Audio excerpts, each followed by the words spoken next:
Welcome back, ladies and gentlemen, to episode 57 of Two Goalies, One Mike. I'm your host, Johnny Cullen, joined alongside Duane Stanell as always.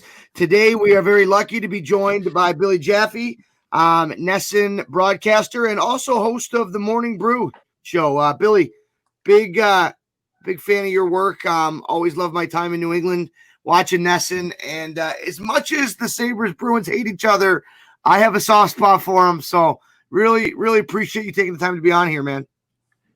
No problem. Are your fans going to still like you after you admit your weakness to liking the Bruins? Oh, I don't think my fans like me to begin with, buddy. Have you seen this ugly mug? So, well, I didn't say they liked you visually. Like you. That's why you wear a mask so they can shoot at your head. That's 100%. My parents always told me I had a great face for radio. Pretty sure that applies for podcasting too. So we're just gonna run with it. All right. Yeah, big fan of the city of Boston, Billy. Thanks for joining us. As I mentioned pre-show, I'm actually a pretty big Red Sox fan myself. I actually have a tattoo of Veritek punching A-Rod on my arm. One of my grandpa's favorite moments. Been to Boston so many times. So you weren't unhappy that A-Rod and J-Lo broke up then?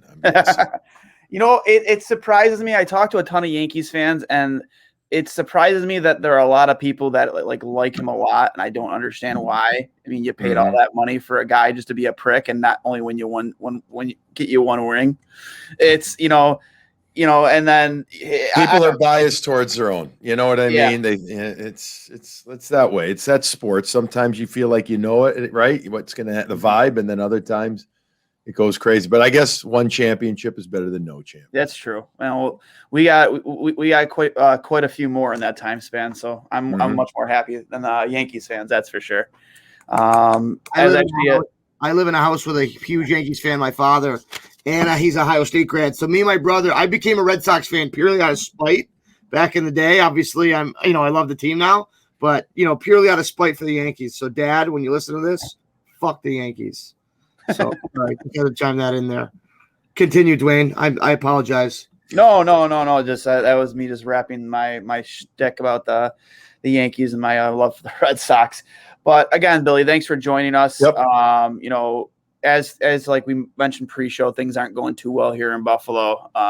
We just lost our 10th in a row. Getting ready. I believe honestly, this is as an avid as a Sabres fan as I am, I just stopped even paying attention to the schedule because it's just like I've never had an issue with watching Sabres games, even though they've been mediocre for so long. But this team in particular has just been dreadful to watch. It's like watching 90s Devils hockey. They'll put you to sleep. But the Devils won.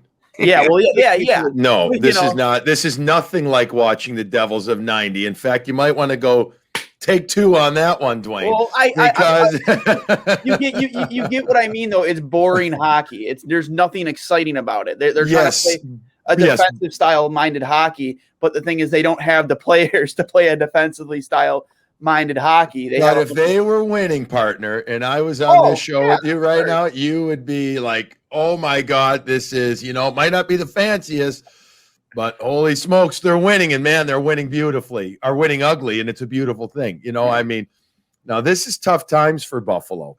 Mm-hmm. Buffalo knows its fair share of tough times too. Yeah. Unfortunately. I've worked a lot of games in Buffalo over the years, and I've always enjoyed my time there a ton. I'm not saying that because I'm chatting with you guys right now. I have. I mean, whether it was, between the Islanders telecast or the Atlanta Thrashers, as crazy as that sounds. I was with the Thrashers for a bunch of years, but, I did a lot of versus work up there too. And before it was, NBC Sports Network. Yeah, I did a ton of games, playoff games, big events up there. Had a great time. Love Buffalo in the spring and early summer too. We had a great time up there. But it's been crap lately. There's no question about it. And it's just a real curious situation. And I'm watching this team. Well, truthfully, not watching. I'm reading about it more than anything. And it's where do they go? Where do they go? It's rhetorical. And I don't have an answer. I don't. That's a great question. Where do you go? And it really starts at the top for me. And I've said this plenty of times that it's not as bad as the coaching has been. And granted, the onus has to be on the players too. It has to be. But it starts at the top with the ownership, not putting the right people in place to make hockey decisions. I agree. You have an owner running the hockey, running all the hockey operations who, has zero experience in doing that and has proven time and time again that she's not fit to do it, but their stubbornness or pride, prevents them from stepping down and putting somebody that should be, Here's a perfect comparison as I interrupt you, Duane.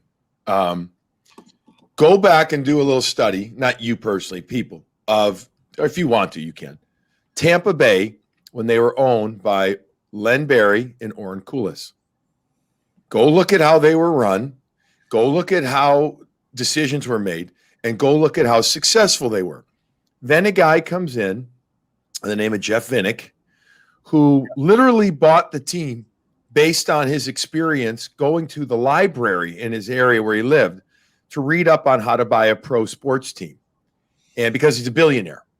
You and I and the three of us could just go do that too. We could go read a book at the library. The one big difference is that we wouldn't have billions to go do it. I don't think. I could be wrong, but I'm going to make an assumption that none of us do. Anyhow, this brilliant man in the financial field goes into it, and at the recommendation of people who he trusted, they said, look for a hockey team. It's probably where you get your most value. And then you go get your a team where you could grow. So he buys the Tampa Bay Lightning, and he says, I don't know anything about hockey.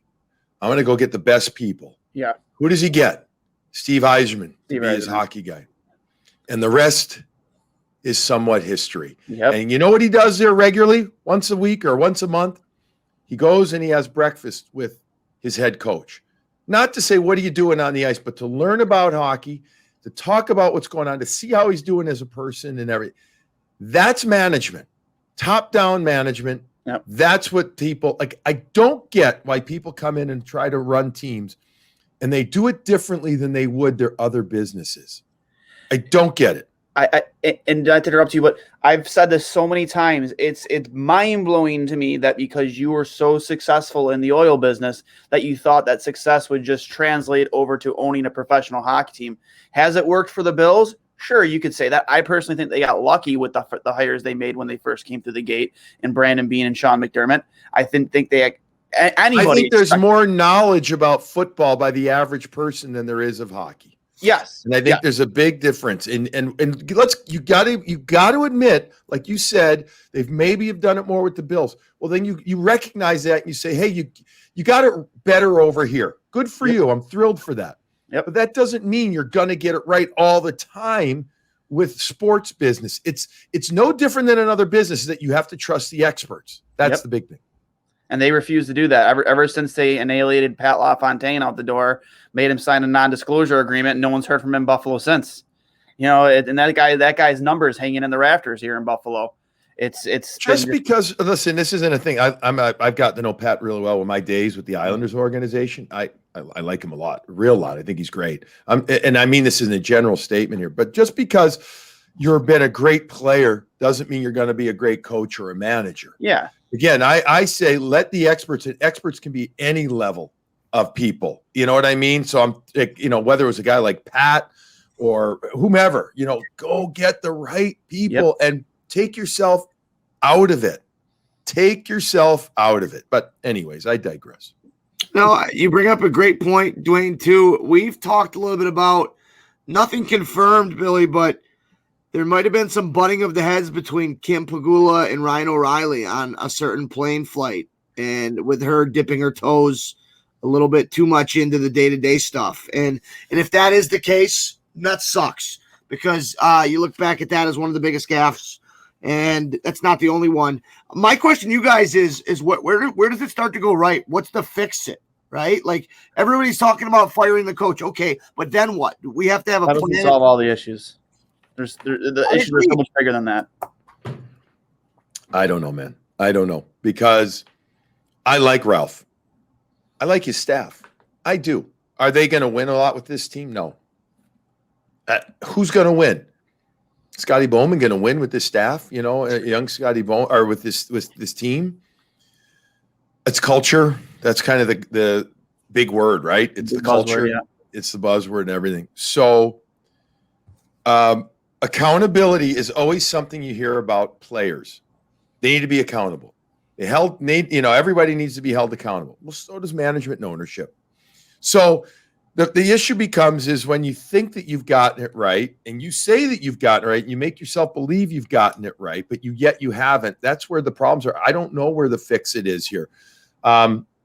Because if players, I will never say that a player doesn't want to be there until I'm sitting, lacing up my skates next to him in the locker room. And I know it because that's really the only way that you know it. A pro is, a good pro is a good pro, and they figure out a way to get out there and play. Might be harder with losing teams, et cetera. But, you could, I guess the obvious thing is you could tell, remember Pierre-Luc Dubois, the famous last shift with the Columbus Blue Jackets? Yeah. Okay. That's the exception. I can sit here and tell you he did not want to be there anymore. And shame on him for having it come out like that on the ice right there. Right? Yeah, agreed. Okay. I can't tell you that with Buffalo. You guys might see it more with the Sabres. I can't tell you. I haven't seen that yet. I don't know. And I will never disrespect the player's effort level, questioning it until it's so obvious, like Dubois was that one night. Otherwise, these guys are trying.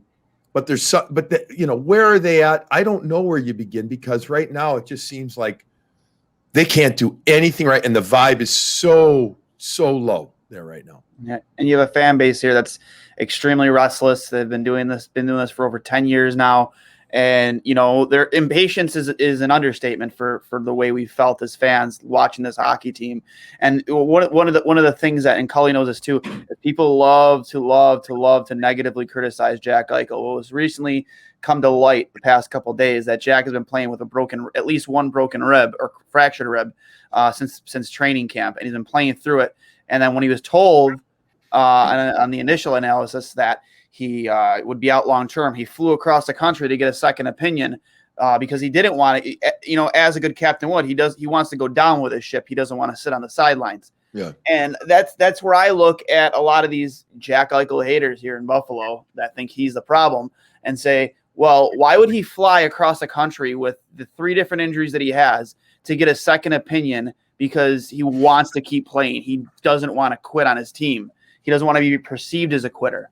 That says that shouts leadership to me. Granted, sometimes it's not the best decision to make because maybe you should take a seat because maybe your injuries are hurting the team. But I mean, even with playing with that hurt ankle, now this cervical injury, and before all that, through most of the season, cracked ribs, he's still put up 20 some, I think it was like 18 or 20 points in 20 some odd games. Even if he just has 2 goals, it's like he's still performing. he's still right. He's still the best you got. I mean, he's still look, I've known Jack now for years, having done a lot of Hockey East work for NESN and ESPN. And I'm a big fan. I'm a big fan. His biggest issue there, I think, in Buffalo is that he didn't have a lot of great leaders around him when he was younger to help guide him, to help watch. I see an awful lot of the Boston Bruins between it was Chara and Bergeron and for a while Backus, et cetera, guys like that. And that's so vital for a young player to learn from. That's going to be your next leader. So, as I continue to make the Bruins analogy or example, Charlie McAvoy had a chance to learn for 4 years with those guys, right? Yeah. So he now gets to start morphing into a leader himself. Brandon Carlo, the same thing. And so you're not forced upon you things like that Eichel had to deal with. And so Jack's a great player. If he could free flow and go, holy smokes. You know what I mean? I mean, really go with support around him. And I'm not talking championship support. I'm just talking great support. You would have seen a much different Jack Eichel overall. He's still pretty damn good, but you would also have a different reaction to him. All the onus, all the eyes of Buffalo and Western New York wouldn't have been on him as tough as much as they are. I have one question. And it's tough to look back at a player's career and say, what if? You go back to his year at BU in that championship game, and I think it was O'Connor with that own goal. Yeah. Had Jack won that game, had he had that label of, NCAA champion, coming into the National League the next year, I mean, he's not going to change the Sabres ways, but just getting that win, does that change anything? I know we're not looking at a time machine, but does that change Jack the player? I don't think so. I mean, if anything, it bums you out. It gives you that gut punch every once in a while when you think about once a week. How close that you were. But does it change him as Jack the player?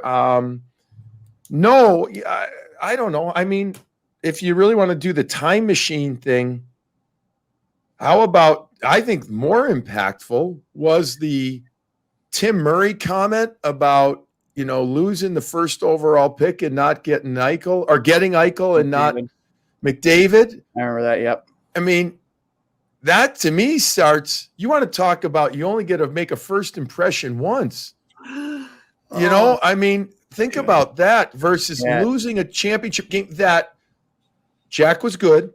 He was great. He's a phenomenal player in college. The best pure freshman season since Korea. Right. So unbelievable player. Did everything he possibly could. It was I remember the game vividly, unfortunate opportunity. Or there's a bad goal, right? Yeah. But does that change Jack as an individual? I don't think so. I think there's a yearning there, a little pain that we were so close. But if you're talking about it as a pro player, I think you start with the Murray comments, even taken out of context. That's just PR 101. Holy, can't you just say, okay, we didn't get number one, but man, are we fortunate to have a 1A and a 1B this year. We're going to get a phenomenal player. Holy smokes, I'm not the brightest guy, and I still could figure that out right away. And you hear the other, and you're just like, are you kidding me? He could have pulled a John Elway and said, I'm not going there. I still got the front page of the Buffalo News here when Edmonton won the lottery, and it says, "We got Jack," in big bold letters, and the city was buzzing. We were buzzing as fans because, who doesn't love a big sturdy American boy playing up the middle for you on your first line, the guy that you're going to build your future around. Who doesn't love that? And you saw his success at the college level his freshman year, on the national level. I was so excited for Jack. Parts of me, maybe not now looking back at it, seeing the way McDavid's career is taken off. Parts of me said, hey, I want the big centerman. I want that kid. I want the American boy. I'm being dead serious about that too. Like I loved everything about watching Jack Eichel pre-draft. Everything about him, like I couldn't go wrong with either one. Yeah, both are franchised one centers. You know what I mean? You could build around both of them. And I remember the time like it was yesterday. And like you said it best, Billy, 1A, 1B, right? And is it going to be hard would it have been to say that? How hard? I know, and he was heated. Murray was heated when they lost that draft lottery. It was he didn't make any secret of it. He had some interesting facial tics to begin with, Tim Murray. Yeah, he did. He was a weird cat to watch operate. So it'd be like if you're going on a date, and she's like, "Man, I really wanted your buddy at the bar, but I'll go out with you." Hey, what are you talking about? Nightly occurrence for me here. Come on. You've got a lot of great qualities. And man, you're a 9 and you're a 9.9. Well, the other guy was a 9. Yeah, but okay, let's go. Sure. I mean, we'll go for wings instead of going to the chop house. I mean, seriously, like I don't know. I just, getting back to your original premise, the hypothetical. No, I don't think losing the game changes Jack the player. I think something more like that. You want to talk about wrong foot? They can say all they want. You can buy all the flowers you want after that first date to say, look, I love you too. Don't get me wrong. I don't know. I think it was a sign of things to come. I do. 100%. I do. I love the kid. I do. I love the kid. I'm biased though. I'm actually, I'm not a Mass guy. I've lived here for a while. I'm a Chicago guy, born and bred, but I got to know Jack, love him. And I hope that he turns it, whether it's there or somewhere else, turns it around because he's too valuable of a player for the league. Yeah, and we're used to that. Like, at least being like the fan that I am, I'm used to seeing the guys who are labeled the faces of the franchise here in Buffalo take the most criticism. That's really with like any sports franchise. It doesn't have to be hockey, football, any across the board, any sports franchise. If you're the face, when things are going great, it's great. When things are going bad, it's bad. But, even back with when we had Ryan Miller, he took a ton of criticism. Even with Hasek, I remember just like it was yesterday, fans used to accuse Hasek of faking injuries, said he was a crybaby, this, that. There's or maybe management and ownership, which seems to be a common trend here in Buffalo, refused to put a team in front of them that would compete for a Stanley Cup. And if it wasn't for Dominic Hasek, those teams probably don't even make the playoffs. And it's a fact, and that's always been kind of, in my opinion, an issue here in Buffalo is you have ownerships that, Terry Kimpagula came in like a bull in a china shop and said, oh, money won't be an issue this, money won't be an issue that. And, so we were all feeling excited about that. But, previous ownerships, Golisano, we watched both Briere and Drury walk on the same day because of money. Before that, with the Regas family going to jail, for whatever reasons it was, refusing to put a team in front of Hasek, they wouldn't pay Michael. Don't do this to yourself, Duane. Don't go down this road. For Duane. Let's talk about the Bruins because that's why we're here. I want to talk about the Bruins. I have a quick question for that before we get into today's stuff. So when you've been around doing part-time work for them since 2010ish, right? And part-time work for who? You started with the Bruins around 2010, right? Did part-time? No, I did 2000 after actually full-time. Well, part-time. 2011-12 season. I did all of their games for the NHL Network in the 11 season. But yes, I started doing all the Bruins stuff in the 11 season. So you've been there for some good hockey, some deep runs. Going back to that what was it, 2013? Yep. I believe it was, 13 season against Chicago. Anything, and I hate to put you in the spot, any interesting stories pop up about that finals run? Even just your memories from that game 6. Well, the memories are, got to remember, we don't do the games regularly once they got past the first round. Yeah. National broadcast. So National takes over, and again, I used up until that 11 season did a lot with NBC. Well, it became NBC Sports, but Versus as well. And I was on the ice. I covered all the East for the NHL Network in the 10-11 season when they won the Cup. Then I go to the 13 season, and still doing a little bit, not as much NHL Network at the time. The point of telling you that is that you're in and you're out then, and I wasn't living in Boston yet full time. I do now. We moved here.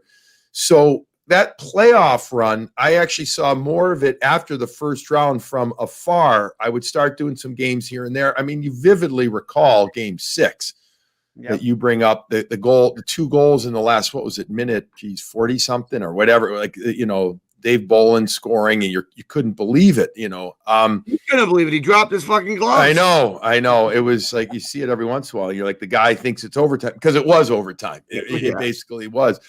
I remember some games I was actually at some games in Chicago and how well the Bruins played at times, and people kept saying the Hawks are the juggernaut. The Bruins are very good, but I remember the fourth line for the Bruins being so instrumental at sometimes a guy like Gregory Campbell. Kenny Paille was scored a goal there, former Sabre. And Tuukka Rask was extremely good, but these were deep teams, both squads. I mean, I remember the dominance of Duncan Keith at times, the 32 minutes or whatever, he had played throughout the playoffs at times. One specific story, I don't have one right here, right now. I mean, the last game I was at working for NESN, doing pre and post, and we're standing there, and all of a sudden, you want to talk about gut punch. I mean, you're just buckled. You go from, we're going to be doing a post game, for game 6 heading into game 7, and giddy up, do we get flights or do we, what are we doing? All that stuff. And, oh no, are you kidding me? That was like, I mean, you couldn't process it, even as a broadcaster. And by the way, I had that same theme, it was actually the same feeling times 10 when the Bruins lost game 7 at home to St. Louis. I mean, you want to talk about, and you're not a player. So I don't ever consider myself I never say we. I'm not a we. I'm not in the locker room. I'm not on the ice, and I respect the hell out of them too much. But when you're part of a local broadcast, and I do national, but you're part of a local, you do look, let's face facts. The better they do, the better it is for you from an emotional perspective, from a broadcast perspective, and from a financial perspective. So you root for them. Like I call it the 55-45 rule. You know, you're 55% over here for that home and the team. And then over here, you still have a real clairvoyant view of the other, right? A real clear. Anyways, that Game 7 loss to St. Louis, we were all in a fog for a week.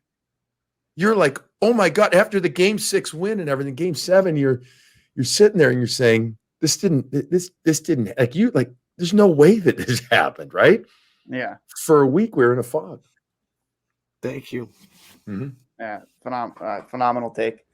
But, coming into this season, obviously you guys were off to such a hot start, went on such a heater. Don't say you guys, the Bruins. Sorry, the Bruins. I apologize.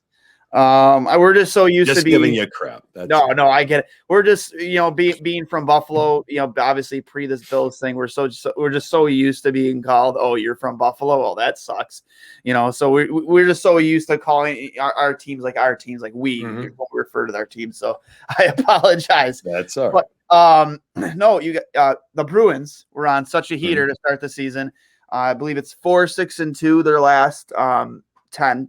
Yeah, I want to say it just top of my head, but I mean, again, you guys are holding on to that fourth playoff spot, just barely, but you're still holding on to it with 4-7-4 record. Yeah. You got the Caps, the Isles, and the Penguins ahead of you. We got 8 games with Buffalo too. Huh? 8 games left with the Sabres. We didn't. It's just it's wild that they haven't played yet. Well, COVID, right? COVID. Yeah, we were supposed to play. How much of them being at I know I'm not the first one to say this, but they've gotten their 8 games out of the way against us, and they're sitting at the top. And I heard somebody say, the Penguins and Bruins must be, hey, let's go, let's fucking get our games in here, against. Well, part of that, Duane and Cully, is true. However, take a look at the Bruins, who they've had an issue with this year. New Jersey, New York Islanders. Now the Islanders are obviously good, but even the Rangers have beaten them twice. The Bruins have been fine against everybody outside of New York. So if we're going to include Buffalo in that, and they are in New York, you know what I mean? The metropolitan New York versus Western upstate New York. If the Bruins keep that trend alive, they're screwed because the Sabres will beat them like 4 out of 8 times.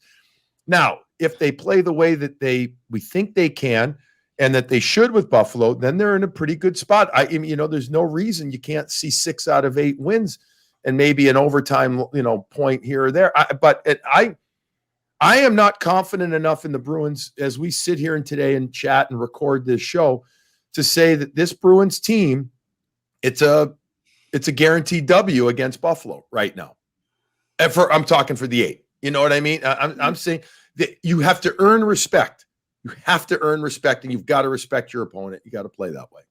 Yeah, I couldn't agree with you more. You still got that. I mean, that Pasta Bergeron Marshy line is just possibly the best in the league, in my opinion. Yep. They're just constantly on fire. You got Pasta back 21 or 22 points in 18 games since came back from that injury. But it's kind of the depth is where you're struggling, especially in that fourth line with Wagner and Corelli. I was looking kind of deep into the numbers. When those two are on the ice, they're getting outscored 13-4 and 12-5. Not something you're used to seeing from a Bruins team.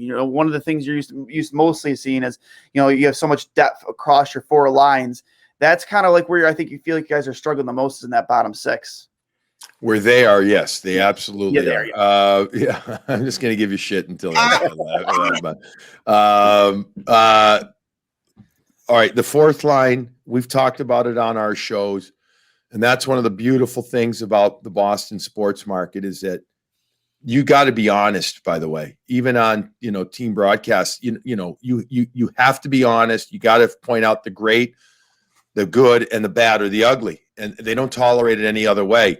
And not all markets, by the way, allow that. And so I'm very respectful of NESN and the Bruins for just saying, You got to be honest. So the fourth line has struggled, and that's odd for the Bruins. Whether you go back to the Merlot line, which was Gregory Campbell and Sean Thornton and Danny Payet, or a couple of years ago where it's, Corrali and Nola Chari and Joakim Nordstrom. And, then you throw Wagner into the mix, and that was good for a while. It has struggled. They've lost an identity on their fourth line, which is something that is troubling because the fourth line oftentimes the last 2 or 3 years has taken a plethora or the high percentage of defensive zone faceoffs, thereby allowing the Pastrnak, Bergeron, Marshy line or the Krejci line, whoever's going to take more offensive or neutral zone starts.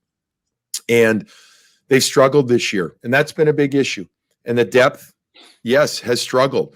Krejci finally got his first goal the other day. DeBrusk has been on the proverbial, not even proverbial, he's been on the literal hot seat for this team. Is he the 27 or 20 goal scorer, or is he a 5 or an 8 goal scorer? We don't know yet. And this has got to be the year. He's on a bridge deal for DeBrusk that he steps up. He should be the 20 goal scorer. Mm-hmm. They have seen nothing out of Charlie Coyle, who has been dominant at times in a Bruin uniform since he came over from Minnesota. As we again record this show, I think he's gone 4 games in a row without not a shot on goal, without an attempt. 4 in a row with zeros in his attempt category. And he's too strong and good for that. So he's struggling. And anyway, you can go down the list, but there's no doubt I'll say it's the middle 6, but it's really the bottom 9, that because for a while it was the middle 6, but the bottom 9 now has become the big issue. Everybody thought it was going to be the defense after losing out on keeping Krug or not keeping him and letting Zdeno Chara go. And now the injuries, major injuries to Carlo, Kevin Miller, Jeremy Lauzon, that it was going to be the issue. The defense has been fine until the last game against the Rangers, but it was fine. It was great, in fact. 5 games in a row with 1 or no goals allowed. It's pretty damn good. It's been the offense. I've always loved too I don't know if it flies under the radar, and maybe it doesn't because Tuukka getting hurt, but the goaltending's been one of the best two-headed monsters in the league. Halak has been, I love his game. Even later in his career, I think he does a good job. He was a Sabre for a cup of coffee. What's that?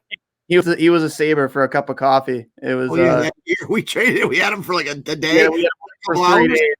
Some fan made a great video, and I will remember you, Jaro Halak video. It was them announcing on NHL Network he's been, or maybe it was back when it was Versus, that the Sabres have acquired Jaro Halak.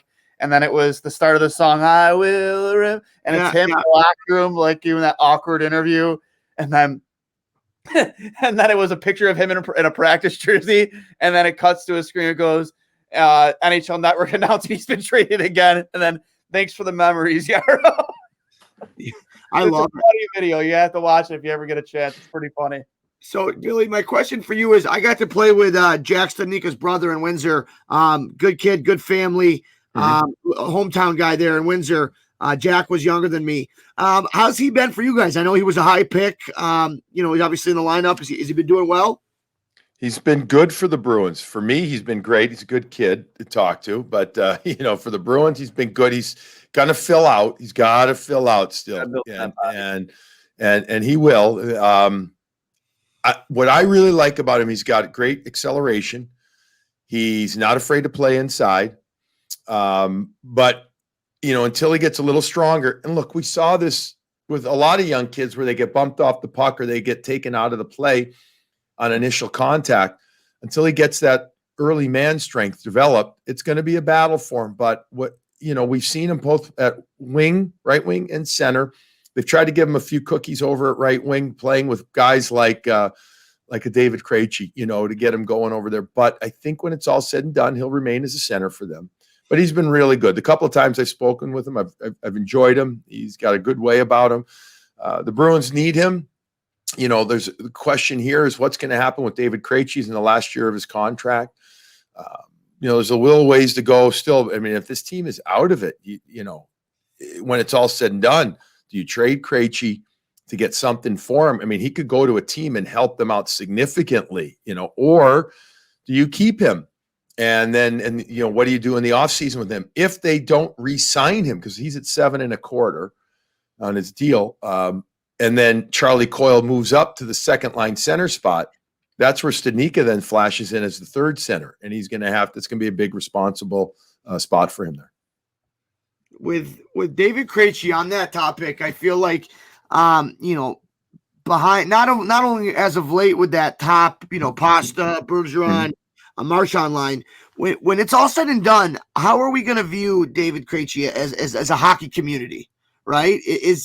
Where does he fit in among, can you say he's one of the all-time great Bruins just because of the longevity? Because he's never been the guy, but he's always played a really important secondary role, right? Well, that's it. It's interesting to say he's never been the guy. And I'm pulling up his stats as we chit-chat here. If you go back to that 13 season and the 12, 13, 14, even the Stanley Cup championship season, he was the number one center. Bergeron was number two. So the thing is, he wasn't number one in the sense of, oh my God, he's a 90-point guy, because he was playing on a different type of team then. But if you remember, it was Lucic and Horton that were flanking him, and that was a pretty damn good line, and big and strong. And the game was different. It was still new era hockey, but it wasn't as frenetic. Marchand and Pastrnak hadn't come along. I know Marchand had, but he was a fourth liner to begin, then a third liner, and he worked his way up. Right. So Krejci was the number one guy, and that's what he ended up getting paid on. If you look at his numbers, in 11, he had 62 points in 75 games and 62 points in 12 and 7 and 33 in games, 33 points in 47 in 2013. And then he had a career high 69. So he was paid on those couple of years. That's where Peter Chiarelli gave him that 7-year extension at $7.25. It made him the highest paid guy for the Bruins. He's going to hit 900 and let's say, if he plays the full season here, he'll be 950 something games in a Bruins sweater before playoff games. And that's crazy. It's crazy, right? As David Krejci goes, so go the Boston Bruins. So it's a good, fair question. How is he viewed? In theory, number-wise, he's not a point-a-game guy, but he's going to, let's just say hypothetically, this is his last year with the Bruins, if only because his contract, et cetera, and the Bruins have started morphing, younger guys in. He gets to 950-something games. He plays playoff-wise. Geez, what is he? I'm pulling it up. 145 playoff games as of now. So let's say the Bruins do make the playoffs and he gets at least 150 playoff games, so well over 1,000 games. There will be questions if his number should be retired. 100%. And he's won a cup. He's been to 3 cups, but he's never won an award, he's never won. So remember now, Rick Middleton, they just retired his number a year and a half ago. And, is this guy like a Nifty? Different generations. I get all that. Nifty was Nifty, but I think there will be some conversation just like that. When you have the jersey number to the rafter chair about this team, current, let's also include Chara in that mix because Z just was let go. Zdeno's going up there. Mm-hmm. Bergeron is going up there, right? We know those two. Well, you don't have to second guess that at all. He's up. Right. So now the other one that should be up there in a millisecond, in my opinion, is Tuukka Rask. He's the all-time winningest goalie in franchise history, but yet he's so polarizing. Love him beyond belief or don't love him or dislike him because he can't win the big one. But I don't know how you don't put him up there. Then the next level is Krejci, but he's before Marchand and Pastrnak because he's further along in his career than those guys. That's it. So that's the question marks. But there's a lot of guys that could go up. Marchand continues this pace. His jersey's up there in a heartbeat too. Obviously Pastrnak as well, but Pasta's so young. You got to play it out. His return, just on that note, Pasta's first game back, his first shift. Are you kidding me? That's incredible. Yeah, what do you have with 3 goals that first game back? Yeah, Pastrnak is just, he's Pasta. He's one of those glorious guys to hang around because there's never a bad day in Pastaville. Never. Pastaland, Pastaville, whatever you want to call it. He's never having a bad day. He's the guy that's just It's like a 1970s guy just rollerblading around with his Walkman on, having a roller, it's just through the neighborhoods, just smiling, and everybody's waving to him. He's just a phenomenal kid. Just got that smile. He's just all the time. All the time. I love to hear that, man. That's incredible. Never a bad day. Yeah, I love watching Pasta play. He's like one of the, I'm not gonna say few bright spots of Bruin hockey, because I do like the makeup of your team. I love Patrice Bergeron, like one of the most natural born leaders I've ever seen play in a hockey jersey. Like it was a funny little gag they played on him when they gave Marchie the C to start, and then they gave it to him. That was pretty funny, but such a natural born leader. I think he's, I think even today, if you guys were to announce that he was on the trading block, every single team in this league would be lining up to ask how much. 100%. For who? For which one? For Bergeron. Oh God, no. 30. He's not going anywhere. No, but what I'm saying is, if you were to announce that he was going somewhere, every single team in the league would be lining up asking how much. Oh my God, every general manager would be like on Viagra. I mean, they would be they wouldn't know what to do. I mean, if for a playoff team, for a run, for whatever, and by the way, he's gotten offensively better in the last 4 years. Like his shot, he's worked on diligently. He's become one of the best bumper guys on the power play.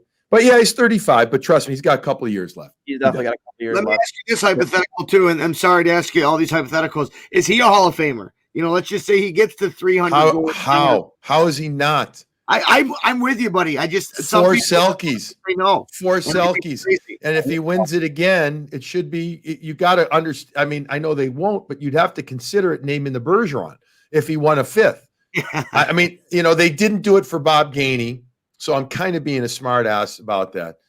So I get it, but if he wins a 5th, that would be amazing. I don't know if he will. There's some great other players out there, a lot of wingers that are also in the mix now too for it. But how is Bergeron not? He's won the Selkies. He's won the Cup. He's the captain of his team. He's longevity. I mean, everything. If we're basing it all just on numbers, and by the way, you could argue the best two-way center of his part of his generation in the game. Not me speaking it, other players saying it. So I think, I'm not he's locked personally. I think it's blasphemy to say he's not. When I hear that topic raised, I just think it's crazy it's even talked about. Well, because there are some questions about some guys' numbers. This to me goes to the eye test, and this is not a Bruins broadcast. I would say this if I was working for the Winnipeg Jets. You know what I mean? The guy's got to get in. 100%. It's unfortunately that we don't make the decisions, because it's shocking that you don't make the decisions, quite honestly. After being on with you guys for 43 minutes, I'm shocked that you're not voting for the Hall of Fame. I am. The two of you guys should be. It's a common sense decision, but again, you look at those same people made the decision. Look how long it took Dave Andrechuk to get into the Hall of Fame, which was a crime. And Alexander McGillney stuff. And Grant, I'm not talking because they're former Sabres. I'm talking these are Hall of Fame hockey players who have failed. Andrechuk finally got in, but Alexander McGillney, the guy, just his story alone of what he had to go through to even get to this country. And it's the Hockey Hall of Fame. It's not the NHL Hall of Fame. Yeah, exactly. The kid was an absolute superstar for such a long time. Was one of the most exciting players in the NHL to watch for such a long time. He's not in the Hall of Fame, and it's a crime if you ask me. And that's why I say Bergeron gets in 1,000%. But unfortunately, I don't make the decisions, and I sometimes you have people who probably shouldn't be making those decisions, or maybe have. I think he gets in based on, if anything, for his longevity, his production, but the way that he comports himself too, the way that people view him, the gold medals for Canada, going and playing World Junior as well. I mean, he gets in based on all that. I don't think it's even a question, but look, that's what makes these discussions, I guess, happen. I thought it was cool. I forget it. I think it was a TSN looking back on that. What was it? 2004, 5, 6, that World Junior team, the incredible Team Canada team. And just talking like a young Sidney Crosby said about how how he looked up to Bergeron and how he helped him that year. And you're talking about like the generational Sidney Crosby. And this was even after, I think they played together against each other in the queue, just about how much he respected his two-way game. And that rivalry's continued. If you ask Crosby, if you ask Stamkos, and they've said this, Bergeron is a guy that and he's older than a little older than Sid, just a little, and he's older than Stamkos, not by much. So again, those guys would say of the generation that you would argue he is the best two-way center. That he's up there. That he's one of the most instrumental guys in a winning culture, because he'll also do whatever it takes. Best penalty killer, penalty face-off guy. He's leading the league in face-offs. I don't have the number in front of me. In win percentage for guys that have taken like over 485 or something like that. I think in today's era of how much possession matters, not just to the Corsi people, but just in terms of the way the game is coached and played, that the face-off stat goes good face-off guys, they're underrated. I just think it's so important. It's part of the game. It's a huge part. And okay, one last nostalgia question. The way I played, I was often compared to Tim Thomas. I loved him, loved the way he played. Obviously, he had a weird kind of career coming in so late. When I say the name Tim Thomas, besides that Stanley Cup, what comes to mind, and any interesting stories about that cat? Cerebral comes to mind when I think of Tim Thomas. Off the ice, I'm talking about. Contemplative is a word that comes to mind. I think real as well comes to mind because of how he would answer questions. If he didn't like a question, he would let you know pretty quickly as well too. Determined, not giving up. On his career when he could have, when playing over in Europe and then coming back. Yeah. And just and different, man, very different.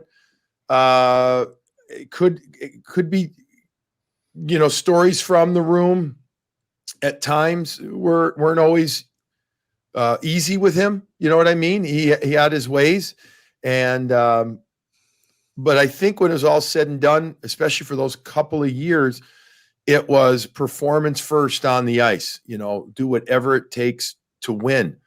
I think he was in a really good system for his style as well. And that's not being critical at all. That's saying, he wouldn't work some teams. Just right.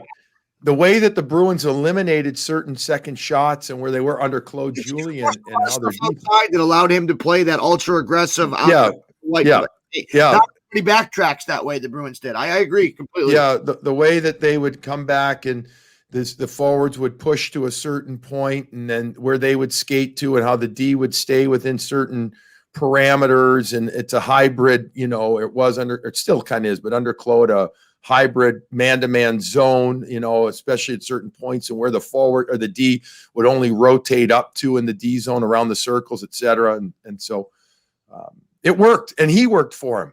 And I always say this, and I think Tim Thomas is a perfect example, and I think Chris Osgood is another perfect example.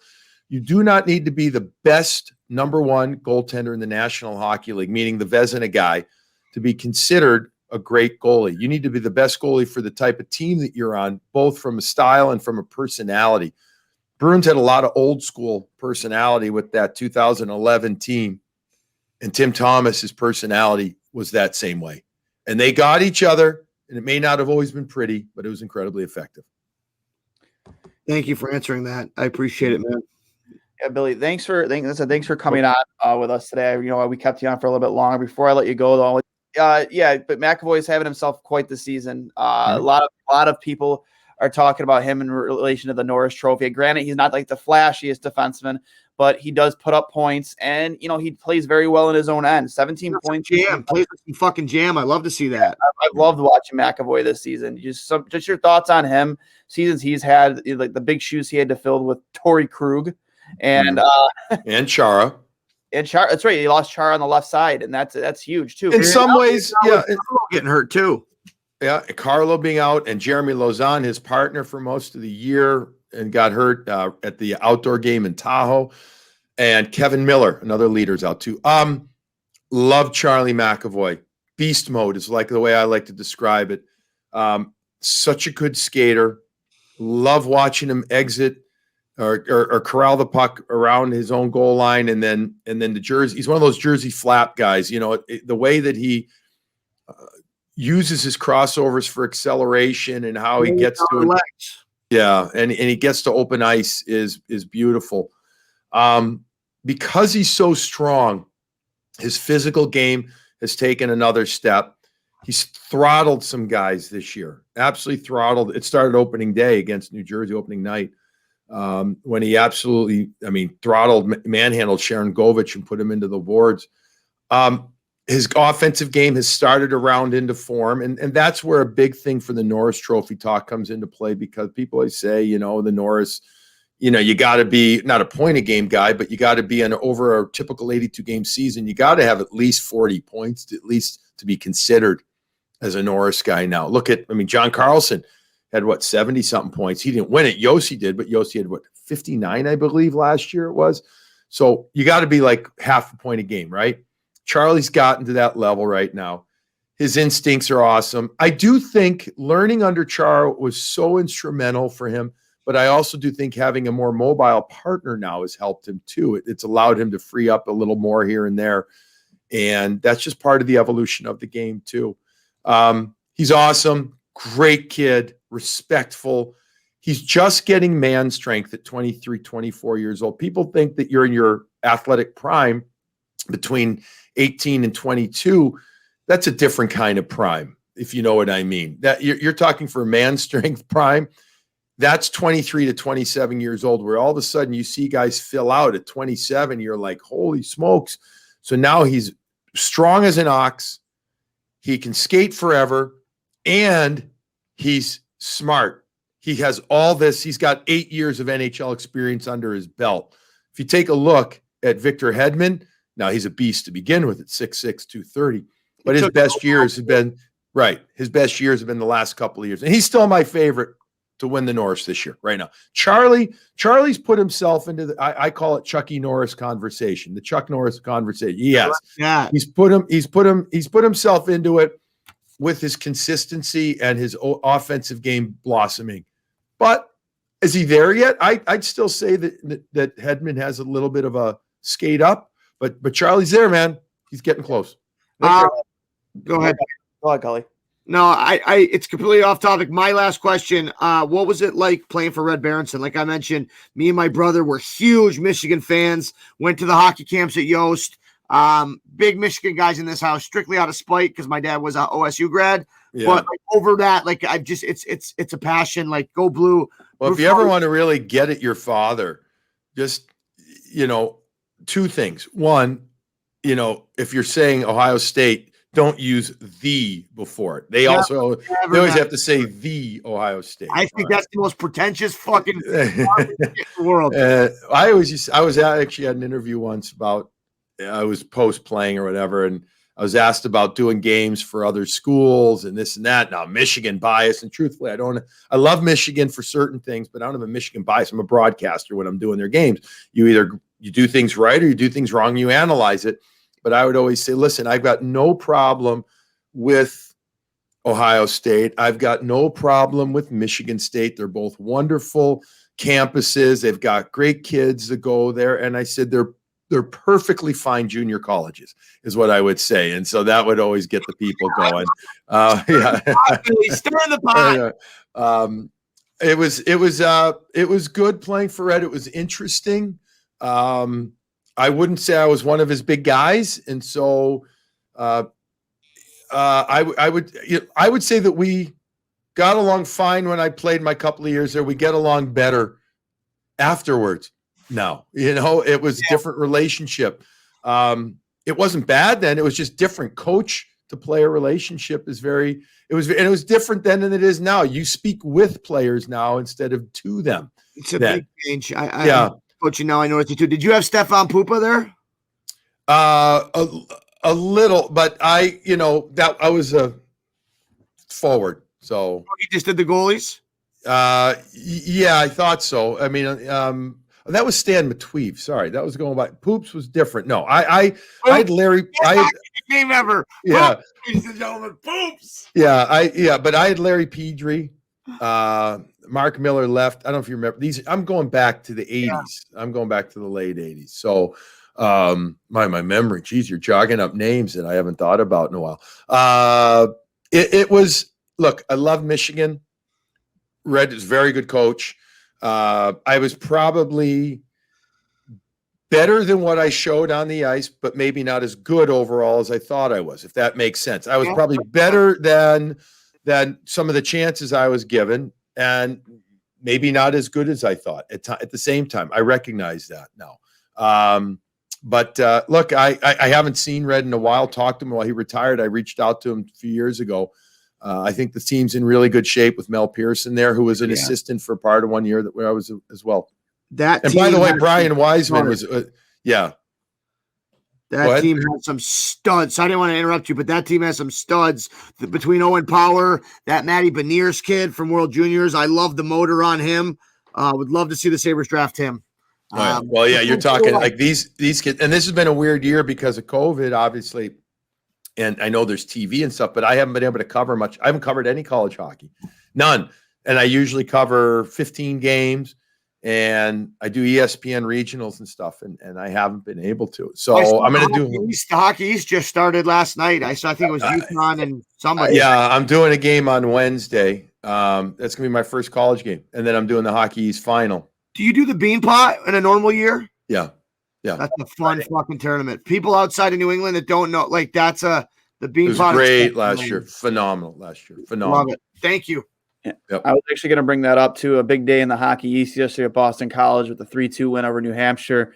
And then, excuse me. I lost my voice there for a second. It was a 4-1 victory by UMass over. Yep. Yeah, New Hampshire.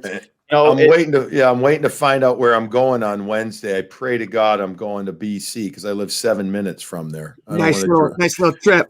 Yeah. Yeah. Drink your morning coffee, hop in the car. You're there in 10 minutes. Yes. That's all it's instead of driving about 2 hours to another one. Billy, I'm just thankful that, COVID's affected me in a lot of ways, but not having to go down for the chowder and like the 4 tournaments in Marlborough and Foxborough and dealing with that fucking traffic.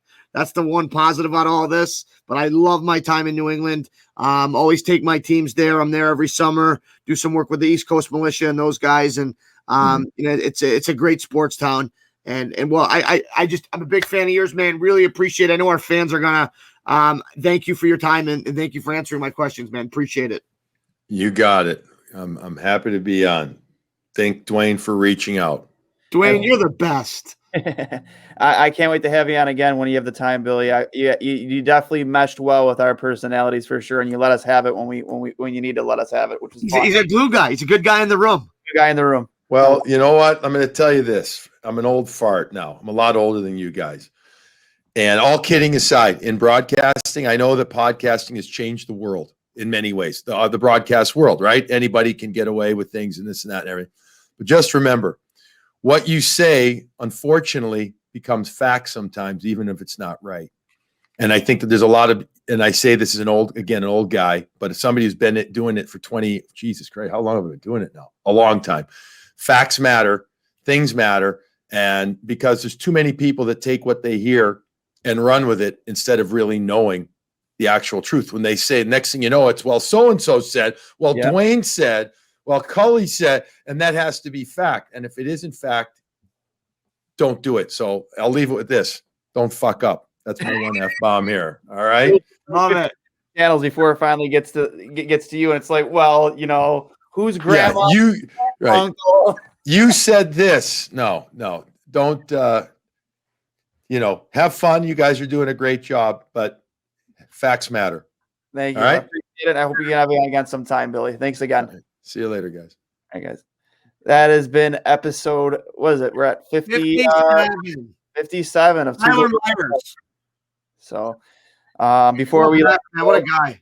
Oh, he was unbelievable, man. Like I'm just excited that he meshed as well with us, better than what I expected. You know, he let us have it. You know, I made a couple follow-ups there, and he called me out on it, and I fucking love it. He's just a good guy, man. You can tell he's a hockey guy, Oh, right? yeah. You can tell he's been not just a good hockey player in his day, but you can just tell he's been around the game, and you know, I love those people. There's just a certain, and I hate not to go off on a tangent, Duane, but I think that's what makes hockey special, right? Yeah.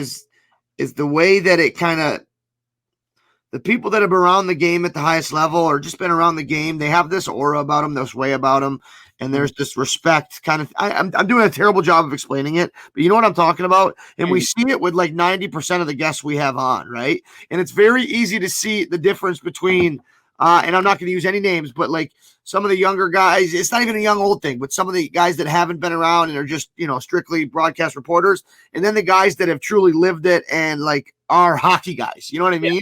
And he's successful for a whole bunch of reasons. And a big part of it is because he says how it is. Okay.